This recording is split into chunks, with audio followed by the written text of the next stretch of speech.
What's up, everybody? My name is Aaron, and welcome to the Mad Maker Studio, and welcome back to 80 Days. We are on day 23. We are in Suez, and this is the marketplace. We definitely want to sell some things. We're real tight on space. I think I should go ahead and let go of some things from Europe that I know we're never going to round back to. So let's just suck it up, say goodbye to our precious wine and our Rembrandt. Get the Caribbean timetable. We need these things. A jaunty sailor's cap sounds fun. A magnetic compass. A hand mirror. A Panama hat. A warm climate set. We'll be there eventually, but I don't know. I think I should get the compass. I don't need this anymore. And get the water bladder. Like, should I sell my evening jacket? Are we still, we gotta go to Heil, but we've got to go. Are we too far away from Tehran now, where they will buy the heavy furs for a high price, or nah? Oh good, those are some areas I am more familiar with. New routes discovered. We're still in Suez. Well, we can't even plan our departure, so our completed storm gear set should protect us against rough seas. Let's go to the hotel. That's all we can do. We'll pass the night here. Uniformed lamplighters lit the gas lamps as the sun set over Suez, bathing the wide avenues of the city in a smoky yellow glow. I wondered about this city, whether Suez's newfound fortune and wealth would prove enduring, and what would grow in place of the stylish hotel and manicured gardens if it did not. Explore. Wow, we're really trapped here, aren't we?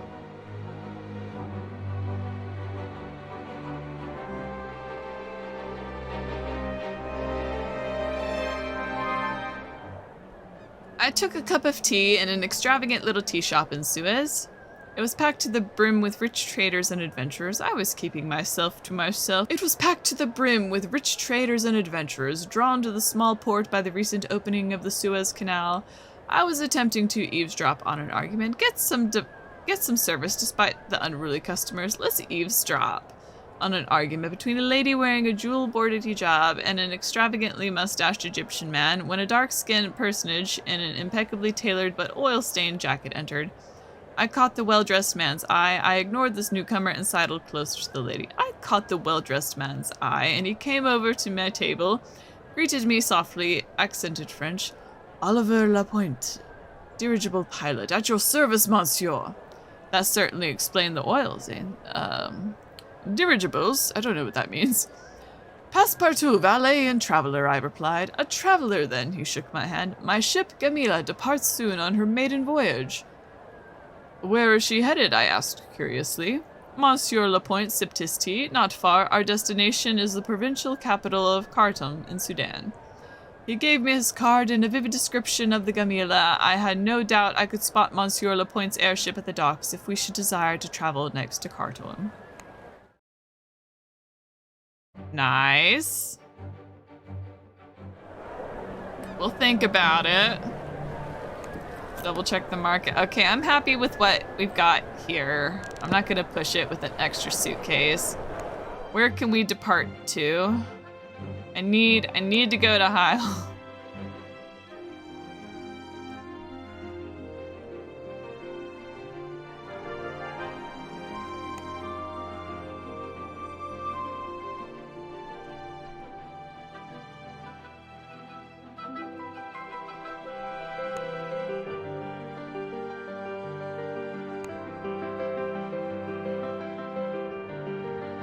I don't think we're gonna make it to Heil. That makes me sad.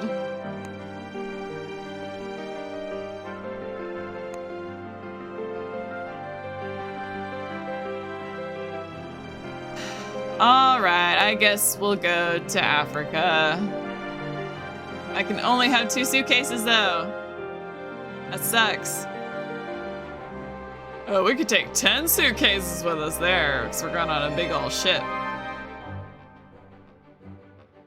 Oh shoot, did I not click fast enough? Dang it, I gotta pay more attention to this. This guy up here, okay.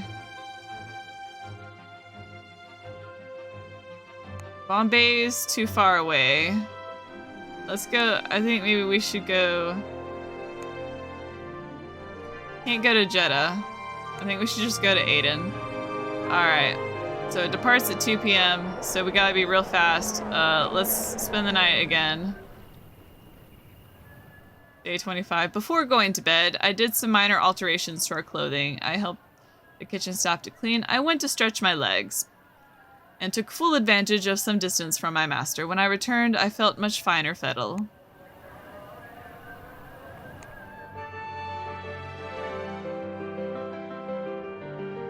I'm wasting time. I gotta get out of here. We got the money. I don't want to go to Khartoum though. But fine. Let's go. The Gamila was a new Ifrit class airship designed to evoke the glorious pharaonic past, and her captain was equally fresh minted. Lapointe was the son of a French diplomat and an East African slave girl, raised on stories of the Seine but brought up on the banks of the Nile. Relations with Fogg have strengthened slightly. Greetings, Captain. Why Passepartout, Khartoum? Now, they say one can travel aboard Gamila from Khartoum to Aden, but the fare is worth saving up for. Is it possible to go from Khartoum to Brisbane? Never mind that. You can pick up didgeridoos in Brisbane that will sell for a fortune in Acapulco. What about from Khartoum to Ujiji? I believe so. One can fly aboard the Shabameli Jalani from Khartoum to Ujiji, but the fare is expensive. Goodbye. I think I can splurge a little bit here and there now. Despite Captain Lapointe's youth, we ascended this from Suez in both orderly and timely fashion and made good progress towards Khartoum.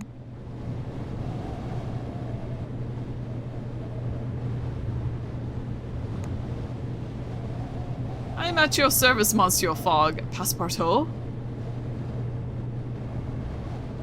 How is our progress, Monsieur? Day 25, I believe. We are almost halfway. What have you learned about Khartoum? The modest movement is gaining ground in Khartoum. Very good. Do you want to explain what that is? What is Paris like? Captain Lapointe asked yearningly over breakfast. My father talks of it often, but I have never been outside Africa. It is dangerous and squalid and wild. To understand Paris, you must see her, I told him wistfully. You must breathe her in and walk her streets and climb her towers and lie in her gutters. That is the only way to know my city. Later, when we had tethered in Khartoum and we were making our farewells, Captain Lapointe seized my hand. Thank you for telling me of Paris, Monsieur, he said fervently. Perhaps one day I will go there. Perhaps you will. I gave him an encouraging smile. Every person should see Paris at least once in their lifetime, and that goes double for anyone with French blood. The captain gave me a quick nod, and then we were swiftly swallowed up by the busy, stifling streets of Khartoum. Relations with Fogg have strengthened slightly.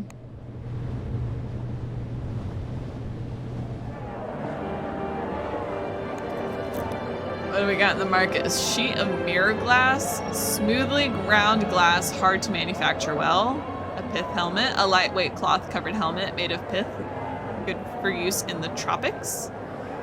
A handy lubricant for difficult mechanisms. I think we need to sell some things. Let me get rid of all my cold climate stuff. Let's just suck it up. Probably have to say goodbye to that chest set because there's no way we're gonna fit. Like, we can't backtrack to Rome now.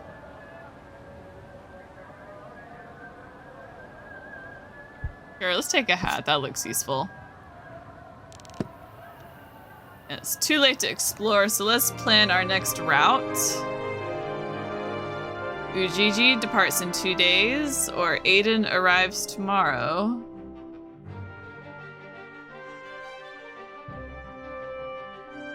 Like, I do like the shift from day to night as you flip through the globe. I think that's really rad. I say we go to Aiden. And then that should give us more opportunities to go across Saudi Arabia.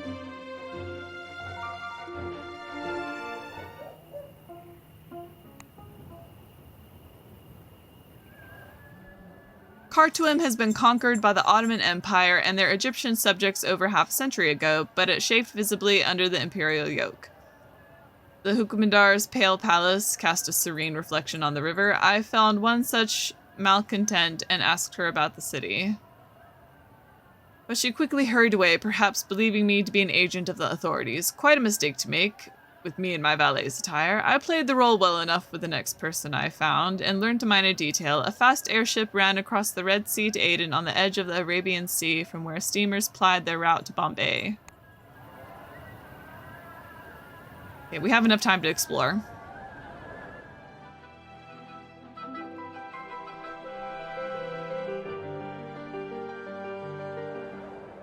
I browsed around, my ears open, investigating the various ways in which we might continue.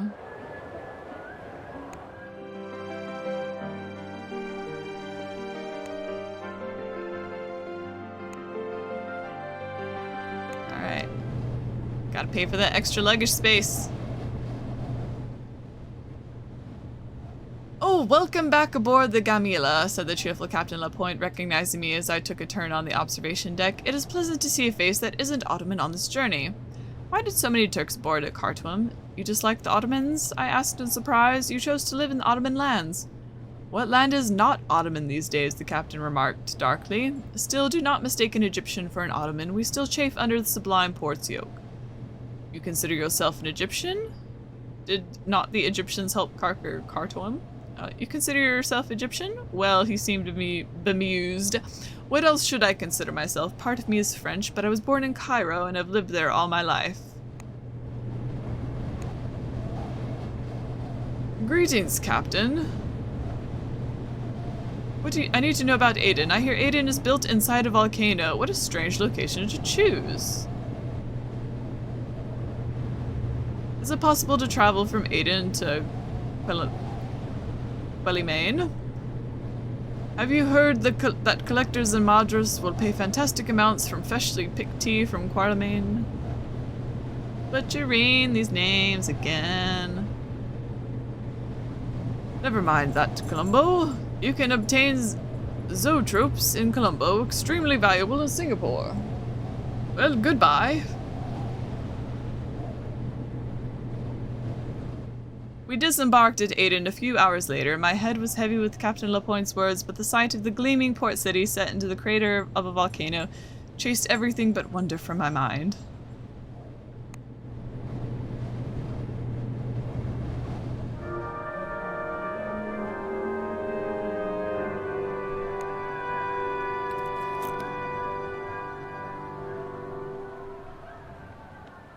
Oh, nice. Let's just go ahead and sell it. A draft set. A drafts, boards, and counters of interest to wistful, suspicious foreign and sea dog types. A pair of galoshes. A stiff, bristled brush, perfect for my master's thick head of hair. Here, we'll get the hairbrush. I'll leave it at that.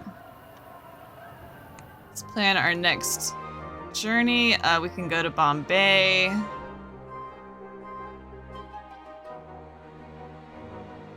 Which I think would be our best bet right now.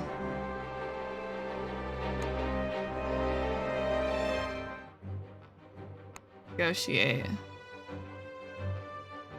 We can afford it. Alright, it departs tomorrow at 2 p.m. Let's just go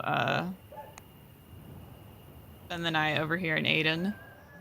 I lay down to sleep and heard a rumbling through the pillow. Is it the volcano? Is it a train? It was no doubt my stomach. I have always considered myself an excellent eater, but the world, it seems, is full of different ideas of eating. We have time to explore. I keep expecting to explore the city, but we're just exploring and discovering new routes. The British-administered Port of Aden was dramatically situated in the crater of a dormant volcano. Whitewashed buildings and delicate minarets. I became obsessed with the idea it might explode at any moment, and was so glad to discover that there was a regular service from Aden to British Indian city of Bombay, Stone Town, and Zanzibar, which was the capital of the East African Omani Empire. The empire's reach extended all along the coast, but it was said that the British Empire was the true power behind the throne. I made an especial effort to savor the feel of solid ground beneath my feet, the warm sun and clean air of the coast. It would not be long before we were back aboard some contraption or other, reeking of smoke and steam. Alright, let's go to Bombay. We got the money. The storm gear set should set us to rights. Okay, cool. So we're not gonna lose any health, which is great. At Aden, we stepped aboard the steamer Mongolia, which we had learned in Suez, but not taken. The passengers were a mixture of well-to-do sorts and military types. The boat was large and fast for its size, though it would still take us over a week to reach India. I unpacked and made our little cabin comfortable for the duration. The Mongolia had filled her iron belly with coal at Aden, and we departed Steamer Point in good time. Oh, no one to converse with. Phileas Fogg attempts round-the-world adventure. Oh, sir, you're in the newspapers!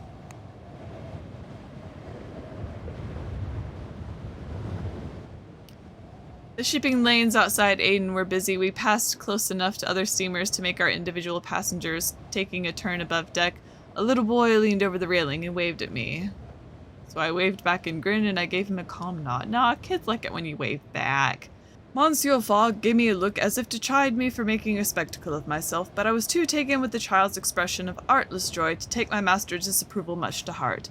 I turned my face to the warm wind and enjoyed the sense of movement. Now we were truly on our way. Relations with Fogg have deteriorated slightly.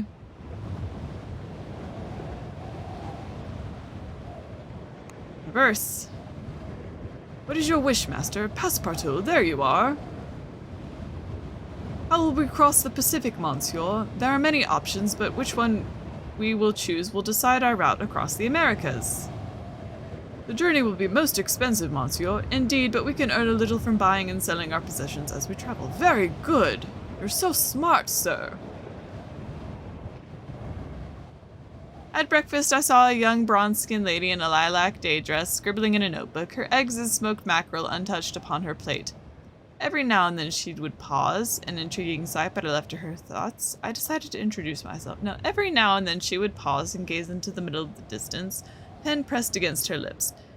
No, I don't want to bother her. An intriguing sight, but I left her to her thoughts. A valet cannot go around interrupting young ladies, and young ladies hate it when you do that. The scene developed, however. A few minutes later, a man stormed in, evidently her father. "Eleanor Williamson," he demanded, "are you writing again?" My ears pricked up. I slipped away before things grew too embarrassing. My ears pricked up. "My name," the young woman was replying archly, as to an out-of-line butler, "is Noor, and yes, I am writing, and I will write for the rest of my life. But my dear," her father replied, wringing his hands, "who will want to marry a writer?"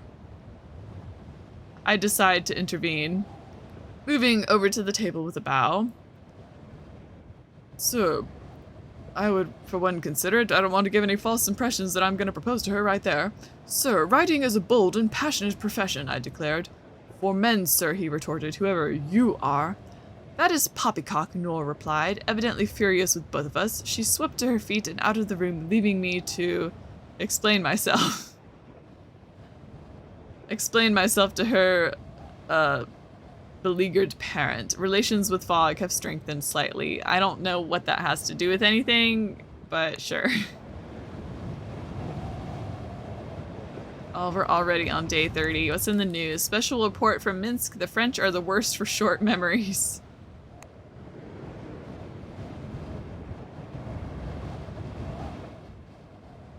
happened upon Demoiselle Williamson in the piano room, where she was studiously ignoring the music and merriment in favor of her notebook. Remembering her prickly nature, I left well alone. I tried to glimpse the contents. Well, she already looks at it unfavorably. I tried to glimpse the contents stealthily. Adriana threw herself upon the ancient sarcophagus. I will not let you plunder this tomb, she cried, her voice cracking with defiance. Lord Havering raked his coal-black eyes across her body. I tore my gaze away from the page. Oh, he drawled, raising the point of his rapier. And how do you propose to stop me? Her lips curved into a triumphant smile as she, Demoiselle Williamson, suddenly gave a cry of alarm and slapped me roundly upon the cheek. I had spent too long engrossed in her text. You weasel! Everyone in the piano room turned to me in silent accusation. And I, accusation, and gave an extravagant shrug. Earning the forgiveness of I would estimate exactly half of the room. Your character is now dependable. I don't know what that has to do with anything.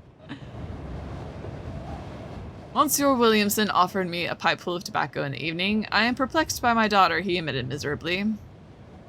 I do not know your daughter well. What is so perplexing? I asked gently. She does not behave in the manner of a lady at all, he groaned. She told me last night that she has been writing penny dreadfuls for this past year. She is, his gentlemanly voice dropped with horror, so the last word was a mere croak, published.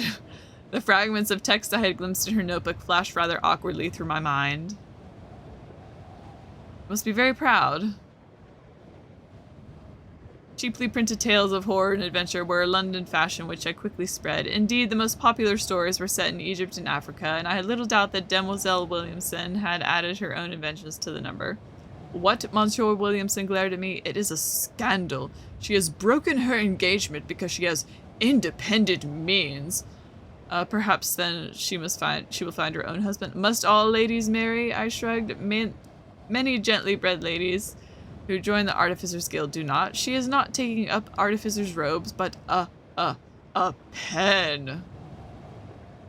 My daughter is educated. Gasp. I sighed and considered my next words. At least she is healthy and happy, has told you the truth, is wonderfully beautiful. She is healthy and happy. She is young and foolish, Monsieur Williamson corrected bitterly. He took his leave soon after, and as I retired to bed, I saw him still pacing the deck, his eyes downcast.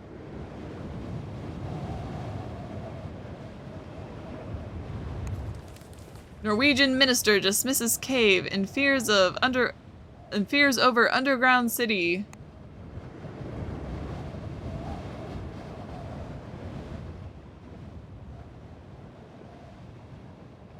A slim volume had been slid under my door in the night, bound with a ribbon and a short note. Apparently my father has already spilled my secrets, so I shall not deny it. I am a published woman, and here is my latest 2-volume as proof. Miss Nor Williamson. I picked up the cheaply bound book. I turned the book over. I left the book. No, I'm going to pick it up. Titled Adriana and the Lost Sarcophagus of Thebes, and opened it. At the first page, of course, Adriana Harai was no ordinary lady. While other girls of her age and background took up watercolors and practiced their scales upon the piano and dreamed of matrimony, Adriana dreamed of sun-bleached cities and fearless deserts of yellow sand. I settled in to read Miss Williamson's novella until my master woke and required my services.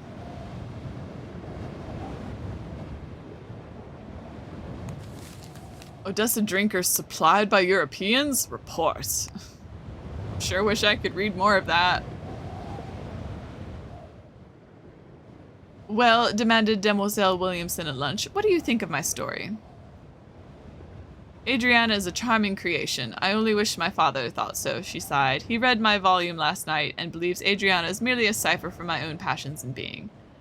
There are some similarities. You are both adventurers. He does not understand art clearly. The demoiselle tossed her head. Worse, he believes Lord Havering be Adriana's lover, and now suspects that I am concealing my own paramour from him. She glared into the middle distance. Lord Havering is the villain.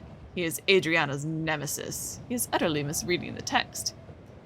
He is a rather charming nemesis. Perhaps your father is a romantic. Such are the dangers of authorship. Perhaps your father is a romantic. My father a romantic? She looked utterly scandalized. He simply cannot follow plots. Havering thwarts Adriana constantly and condescends to her every turn. He even threatens her with a rapier. That is hardly romantic. Maybe your dad's just really into slow burn enemies to lovers. Demoiselle Williamson dug into her venison savagely, muttering of interfering fathers and irresponsible readers wisely. I smiled in a most amicably friendly fashion. There was clearly nothing that could be done for this unfortunate father-daughter pair, and with Bombay so close, other than to perhaps lock them in a room together and force them to talk.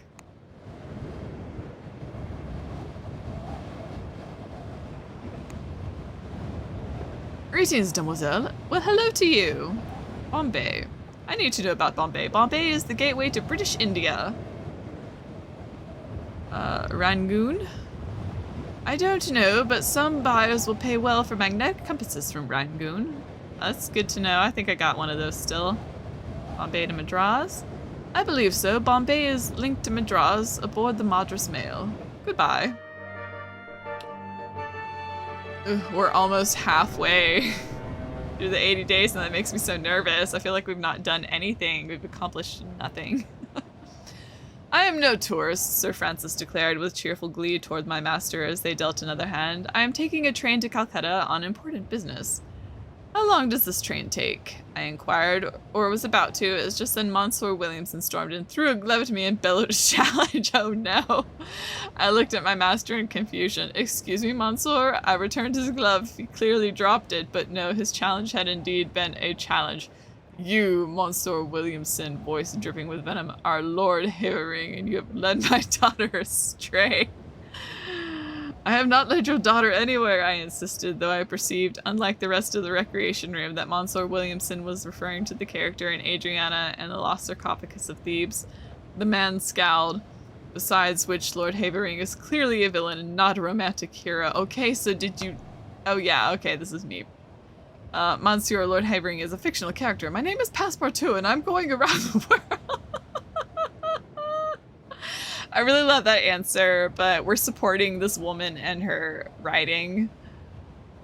Aha! He picked up his glove and tossed it once more. You have read her text, you blackguard, and yet the way we spoke together, you acted quite the charming innocent. He drew his arm back and made a fist, and I realized he was almost certainly about to punch me in the face. I threw myself to the floor. Aikinage! I threw my own punch preemptively. I turned to Monsieur Fogg for assistance. I threw myself to the floor, not wishing to engage in fisticuffs like a dockside brawler. Equally, I had powerful urge to protect my delicate, cherished face from his brutish fists. He tripped over me, and we tangled together upon the carpeted floor. A perfect Aikinage! What in the name of Ra and Osiris is going on? Miss Williamson shouted, arriving at the precise unfortunate moment. She seized her father by the armpits and dragged him away, muttering various unladylike curses as I called vague apologies. Monsieur Fogg regarded me with remarkable aplomb, given the scene which had preceded. You would tell me, would you not, if you had outraged any ladies of late, Passepartout? I could only glare dumbly. I nodded neatly, if possible, trying to regather my composure. Relations with Fogg have deteriorated slightly. Whoops.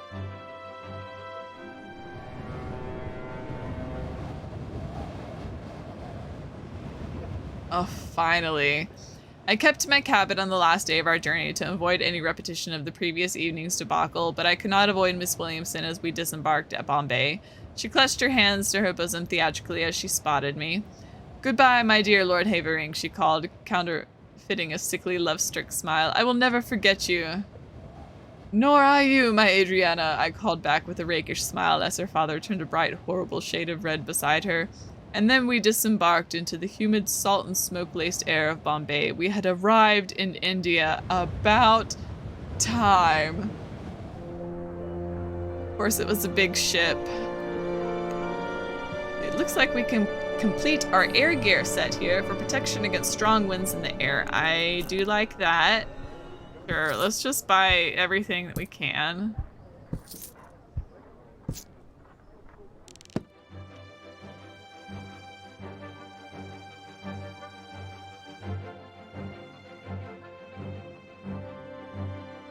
Gosh, there's so many places. We're not going to make it around the world in 80 days. What were we getting ourselves into, Monsieur?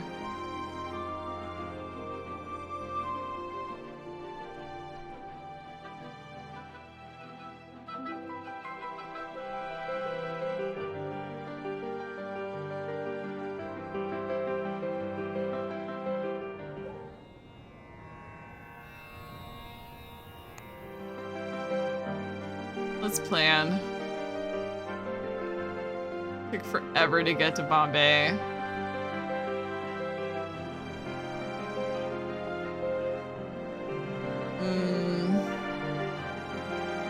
If we go to Madras, though,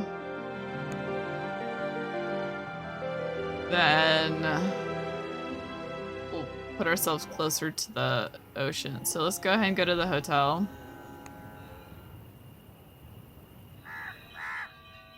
Monsieur Fogg cared not a straw for the wonders of Bombay, but gave me a few hours' leisure as he settled to his evening paper. I ended up wheezing and puffing my way up Malabar Hill, the highest point in South Bombay. I paused at the top to look towards the city and looked out at the bay. British airships dominated the skyline, tethered loosely to the gunboats that patrolled the docks. Brightly painted merchant ships darted into the harbor, eager to unload their cargo before the light faded. Catching my breath, I found my steps irresistibly drawn towards the Hanging Gardens, which shielded the Parsi Tower of Silence from the bay. The tower was an odd structure, a circular construction with 3 concentric rings, within which the Parsi dead were exposed to the air, as was their custom. It was altogether macabre, though I felt much the same about cemeteries, where the dead gently rotted in the earth. And in the shadow of the tower, I saw the symbol of the copper lily on the door of a converted mansion. I steered clear, finding my way back to Monsieur Fogg. I approached and knocked on the door, and was given a cup of tea and a cushioned wicker chair almost as soon as I crossed the threshold of this outpost of the Artificers' Guild. They were a varied group, most were British or Indian, but I spotted a few Turks and Chinese. More than half were women, and all sipping tea together as equals and poring over periodicals. A middle-aged Sikh in a bright blue turban approached me. "What is it you require, traveler?" "My master and I are going around the world." The man nodded. "I see. Well then, welcome to Bombay." "I want to know the fastest way from here." Damarpal, the sick man, wrinkled his nose. "Not the train," he said. "The papers say it goes to Calcutta, but the line stops at Allahabad. There is no track between there and Calcutta, so we should be stranded if we went that way." "Perhaps so," Damarpal replied cheerfully. I thanked the artificers profusely before taking my leave, though, alas, I was so distracted by my musings that I failed to notice 2 thuggish fellows with ill intent who quartered me in a side street and demanded my shoes. "A man's shoes are his castle," I contended, which the laudable effect of confusing them for a few moments while I attempted a discreet but ultimately fruitless escape. I returned to my master barefoot and rather shamefaced. "I hope that this will not happen again," said my master coldly. That was to be the last word on Bombay, gateway to the jewel in the crown of the British Empire, except for, "And what, pray tell, happened to your shoes?" Well,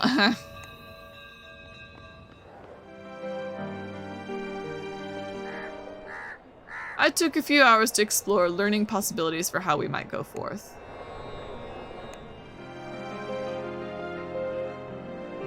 Okay, I thought I saw Calcutta somewhere. I'm probably just making that up. I feel like we need to make some headway, like cutting across. Oh, I can only take 1 suitcase. Can I buy extra luggage space? Alright, I'm never gonna make it to Heil, so let's just get rid of that. I don't need that anymore.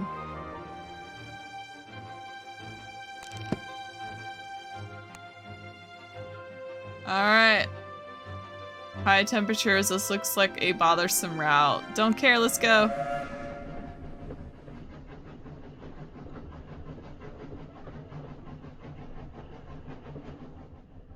The Bombay Express was a fine train, luxurious and opulent. Inside each softly lit compartment, Persian rugs and Venetian lamps threw color over fittings of teakwood and burnished brass.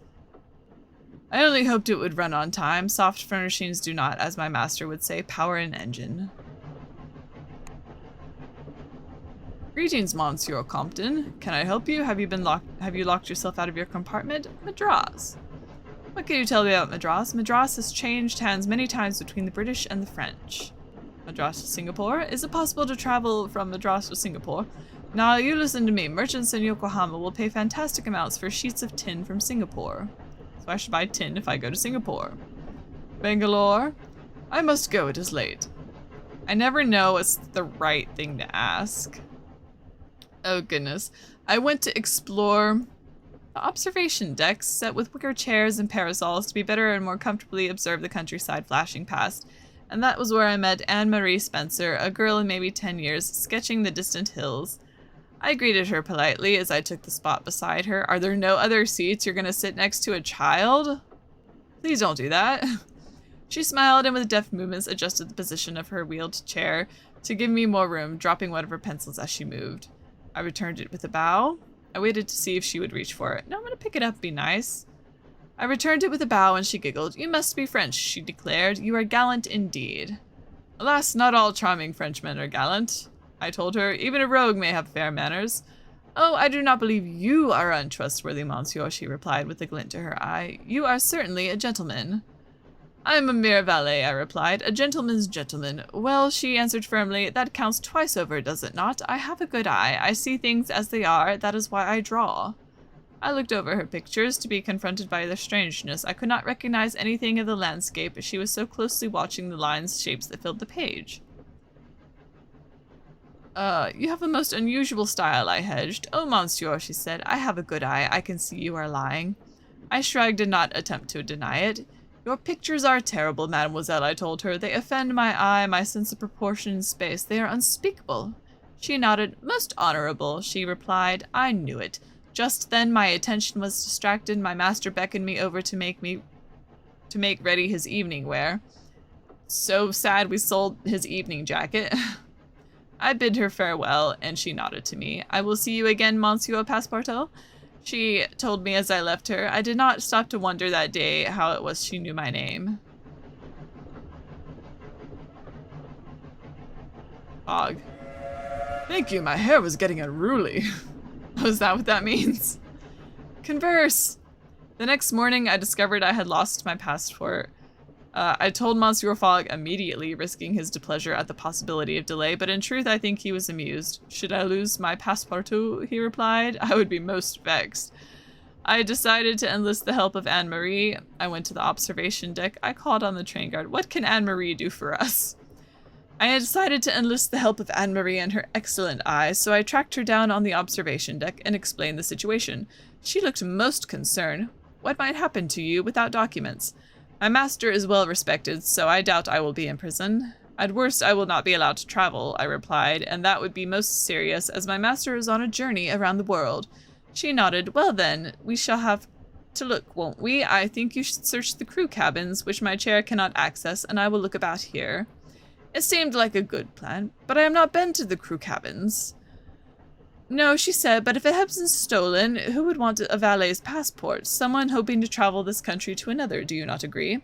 A fanciful idea. I decided I would talk to the guard directly. If that were true, who could I trust? Very well, I will break into the crew cabins. Who should I trust? Even the trade guard himself might have taken it. As I was heading from the car, I felt certain the girl would locate my papers, looked back and smiled, thought of one more thing to ask, and returned only to find Anne-Marie doubled up with laughter, having not moved from her spot. What is going on? She tried to look serious, but when she began to giggle, at first delicately, then more uproariously, I rather feared I understood the source of her mirth. Holding out a hand, I demanded the return of my passport. By way of reply, she took my hand and got to her feet. I am afraid I am a dreadful kleptomaniac, she apologized with deep insincerity and dropped a curtsy, and an unparalleled liar to boot. Then she giggled again. My passport, please, I demanded with no small irritation. I dropped it, she replied with an indifferent shrug. Somewhere. And the chair? My arrangement with the train guard, she said. I agreed to stay in the chair and out of mischief so they didn't lock me up, but your pockets came so close.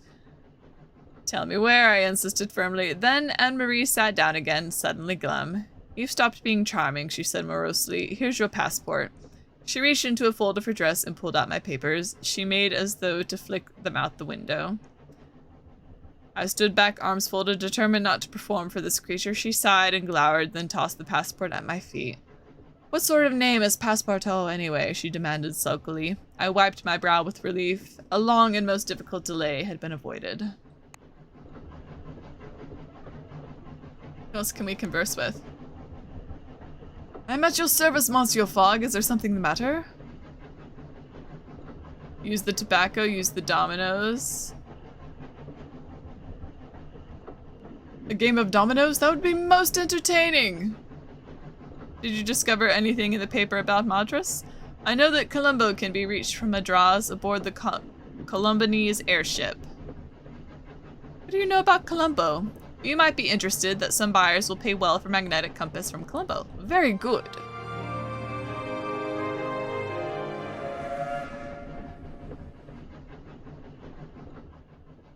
I did not see the girl at all today. I think she was being kept within quarters under some kind of observation, suitable to her flagrant criminality. No doubt medical in nature. No, her flagrant criminality. I occupied my time playing chess, attending to my master's state, eavesdropping, hoping to gather information for our next leg. I encountered a cheerful Javanese girl who had a pleasant if unproductive conversation, whom I quickly abandoned as knowing nothing. Had a pleasant if unproductive conversation the while the hours away.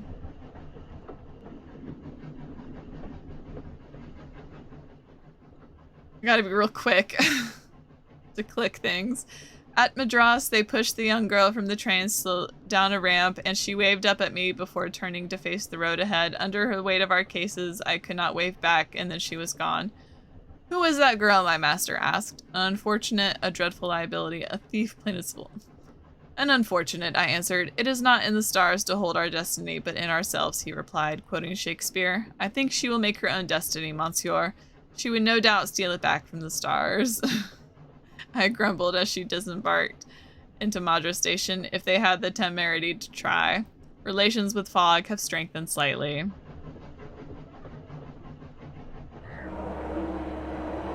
Ooh, our health is dipped below 90. I'm gonna dip into the market real quick. So I'm going to go ahead and end this episode of 80 Days here. Thank you so much for joining me. Please leave a like, comment, and subscribe if you haven't already. And as always, I hope to see you next time. Bye!